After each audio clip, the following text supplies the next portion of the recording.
यूहन्ना की इंजील उसका 4 बाब। फिर जब खुदावंद को मालूम हुआ कि फरीसियों ने सुना है कि यीशु यूहन्ना से ज्यादा शागिर्द करता है और बपतिस्मा देता है, वो यीशु आप नहीं बल्कि उसके शागिर्द बपतिस्मा देते थे, तो वो यहूदिया को छोड़कर फिर गलील को चला गया और उसको सामरिया से होकर जाना जरूर था।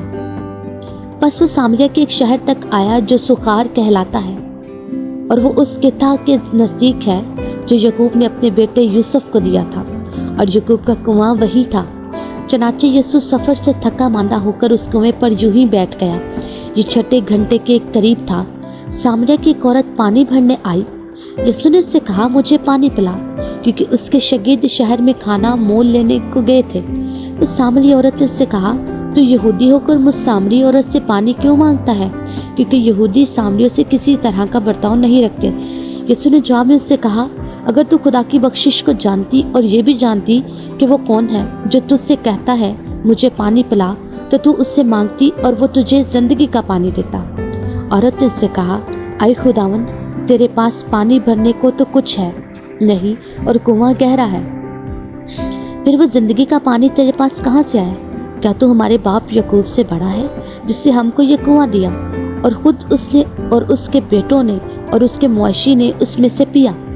यीशु ने जवाब में उससे कहा, जो कोई इस पानी में से पीता वो फिर प्यासा होगा, मगर जो कोई उस पानी में से पिएगा जो मैं उसे दूंगा वो अब तक प्यासा ना होगा।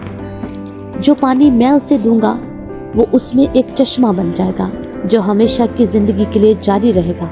औरत ने उससे कहा, आई खुदावन, पानी मुझको दे ताकि मैं ना प्यासी हूँ ना पानी भरने को यहाँ तक आऊँ। यीशु ने उससे कहा, जा अपने शौहर को यहाँ बुला ला।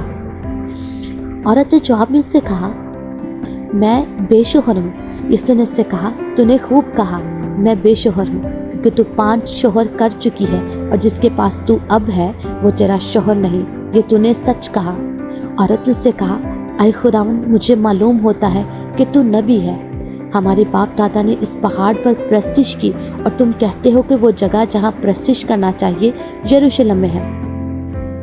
यीशु ने उससे कहा, आई औरत, मेरी बात का यकीन कर कि वो वक्त आता है कि तुम ना तो उस पहाड़ पर बाप की प्रस्तिश करोगे और ना यरूशलेम में। तुम जिसे नहीं जानते उसकी प्रस्तिश करते हो और हम जिसे जानते हैं उसकी प्रस्तिश करते हैं, क्योंकि निजात यहूदियों में से है।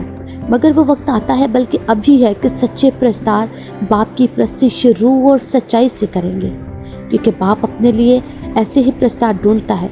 खुदा रूह है और ज़रूर है कि उसके प्रस्तार रूह और सच्चाई से प्रस्तिश करें। औरत ने उससे कहा, मैं जानती हूँ कि मसीह जो क्रिस्तुस कहलाता है आने वाला है। जब वो आएगा तो हमें सब बातें बता देगा।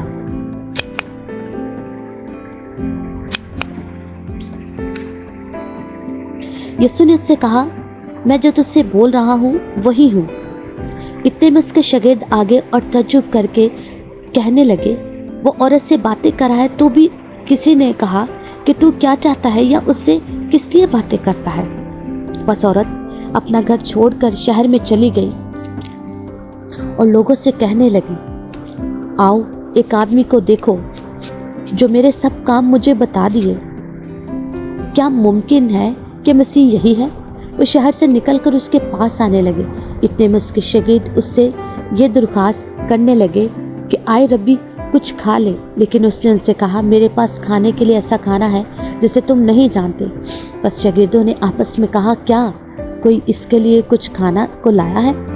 यीशु ने उनसे कहा, मेरा खाना यह है कि अपने भेजने वालों की मर्जी के मुताबिक अमल करो और उसका काम पूरा करो। क्या तुम कहते नहीं कि फसल के आने में अभी 4 महीने बाकी हैं? देखो, मैं तुमसे कहता हूँ, अपनी आंखें उठाकर खेतों पर नजर करो। फसल पक गई और काटने वाले मजदूरी पाता और हमेशा की जिंदगी के लिए फल जमा करता है, ताकि बोने वाला और काटने वाला दोनों मिलकर खुशी करें। क्योंकि इस पर यह मसल ठीक आती है कि बोने वाला और काटने वाला, और मैंने तुम्हें वो खेत काटने के लिए भेजा जिस पर तुमने मेहनत नहीं की, औरों ने मेहनत की और तुम उनकी मेहनत के फल में शरीक हुए। और उस शहर के बहुत से सामरी उस औरत के कहने से जिसने गवाही दी, उसने मेरे सब काम मुझे बता दिए, उस पर ईमान लाए। बस जब वो सामरी उसके पास आए तो उससे दरख्वास्त करने लगे कि हमारे पास रह चुनाचे 2 रोज़ वहाँ रहा और उसके कलाम के सबब से और भी बहुतेरे ईमान लाए। और उस औरत से कहा, अब हम तेरे कहने ही से ईमान नहीं लाते, क्योंकि हमने खुद सुन लिया और जानते हैं कि ये फी अल हकीकत दुनिया का मुनज्जी है। फिर उन दोनों दिनों के बाद वो वहाँ से रवाना होकर गलील को गया, क्योंकि यीशु ने खुद गवाही दी कि नबी अपने वतन में इज्जत नहीं पाता। बस जब वो गलील में आया तो गलीलियों ने उसे कबूल किया, इसलिए कि जितने काम उसने यरूशलेम में ईद के वक्त किए थे उन्होंने उनको देखा था, क्योंकि वो भी ईद में गए थे। बस वो फिर काने गलील में आया, जहाँ उसने पानी को मैं बनाया था, और बादशाह का एक मुलाजिम था जिसका बेटा कफरनहूम में बीमार था। वो ये सुनकर यीशु यहूदिया से गलील में आ गया, उसके पास गया और उससे दरख्वास्त करने लगा कि चल कर मेरे बेटे को शिफा बख्श, क्योंकि वो मरने को था। यीशु ने उससे कहा, जब तक तुम निशान और अजीब काम ना देखोगे हरगिज़ ईमान ना लाओगे। बादशाह के मुलाजिम ने उससे कहा, आए खुदावन, मेरे बच्चे के मरने से पहले चल। यीशु ने उससे कहा, जा, तेरा बेटा जीता है।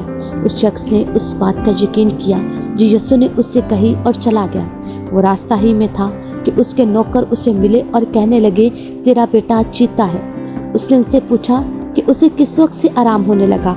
उन्होंने कहा, कल 7वें घंटे में उसकी तब उतर गई। बस बाप जान गया कि वही वक्त था जब यीशु ने उससे कहा था, तेरा बेटा जीता है, और वो खुद और उसका सारा घराना ईमान लाया। ये दूसरा मौजज़ा है जो यीशु ने यहूदिया से गलील में आकर दिखाया। कलाम मुक़द्दस का पढ़ा और सुना जाना हम तमाम के लिए बाइस से बरकत हो। आमीन।